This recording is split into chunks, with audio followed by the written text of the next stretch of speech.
جو ہے بیان ہے، اس میں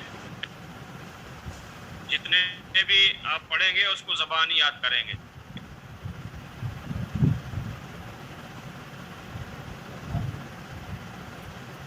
بسم اللہ الرحمن الرحیم. را پر زبر یا پیش ہو تو را جو ہے ہمیشہ پر ہوگی، جیسے رحمتن، رزق وغیرہ. را پر زبر یا پیش ہو تو را کیا ہے؟ Recording in progress. ہمیشہ پر ہوگی، جیسے رحمتن، رزق وغیرہ.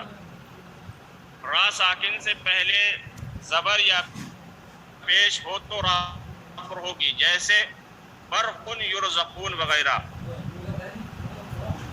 اوپر والا کیا ہے؟ زبر یا پیش ہو تو را ہمیشہ پر ہوگی، جیسے رحمتن. تو را ہے اور اس کے اوپر کیا ہے؟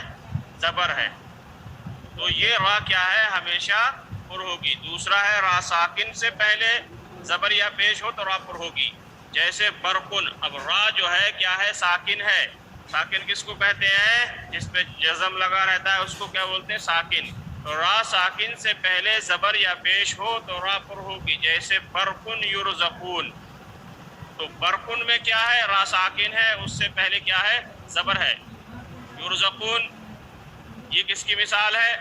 را ساکن ہے، اس سے پہلے کیا ہے؟ پیش ہے. تو دونوں مثالیں یہاں اس کی موجود ہیں. یعنی را ساکن ہے، اس سے پہلے زبر ہو تو برقن، اور اگر را ساکن ہے اور اس سے پہلے پیش ہے تو یرزقون. یہ دونوں مثالیں یہاں انہوں نے لکھی ہیں. را ساکن سے پہلے زیر ہو اور اس کے بعد کوئی پر حرف اسی کلمہ میں ہو تو را پر ہوگی، جیسے فرقتن. لیکن فرقن میں پر اور باریک دونوں جائز ہیں. یہ کہہ رہے ہیں را ساکن ہو اور اس سے پہلے پیش ہو تو را پر ہوگی، ہے نا. را ساکن سے پہلے زیر ہو اور اس کے بعد کوئی پر حرف اسی کلمہ میں ہو تو را پر ہوگی، جیسے فرقتن. اب یہاں را ساکن ہے، اس سے پہلے کیا ہے؟ زیر ہے.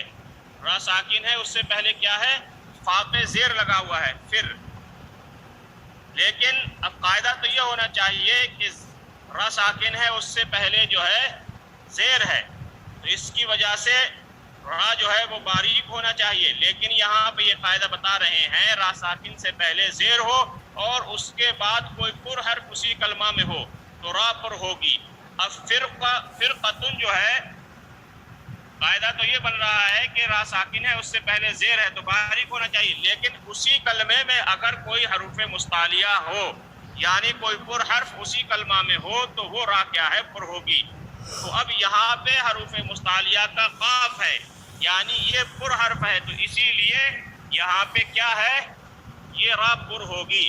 اگر حروف مستعلیہ ایک ہی حرف میں نہ ہو، یعنی اسی میں نہ ہو، اسی کلمہ میں، تو را کیا ہے؟ باریک ہوگی.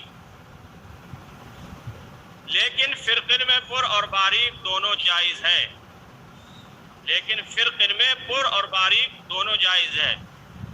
پر اس لیے جائز ہے کہ اسی کلمہ میں حروف مستعلیہ کا قاف ہے، اس لیے یہاں پر ہے. اور باریک کیوں ہوگی؟ یہ را باریک کیوں ہوگی اس میں بتا رہے نا. لیکن فرقن میں پر اور باریک دونوں جائز ہے. تو قاف کا اعتبار کر کے کیا ہے؟ پر ہے.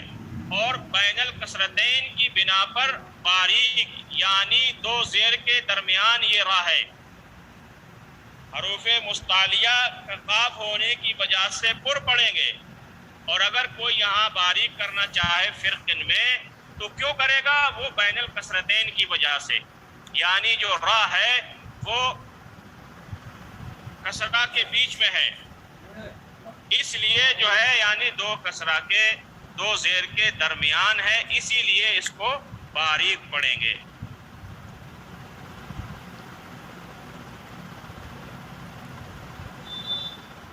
آگے ہے را ساکن سے پہلے زیر عارضی ہو تو را پر ہوگی، جیسے ارجعو وغیرہ. اب را ساکن ہے نا، اس سے پہلے کیا ہے؟ زیر عارضی ہے. اگر یہاں ملا کر کے پڑھیں گے رب ارجعون تو کیا ہے؟ ہاں را ساکن سے پہلے زیر عارضی ہو تو را پر ہوگی، جیسے ارجعو وغیرہ.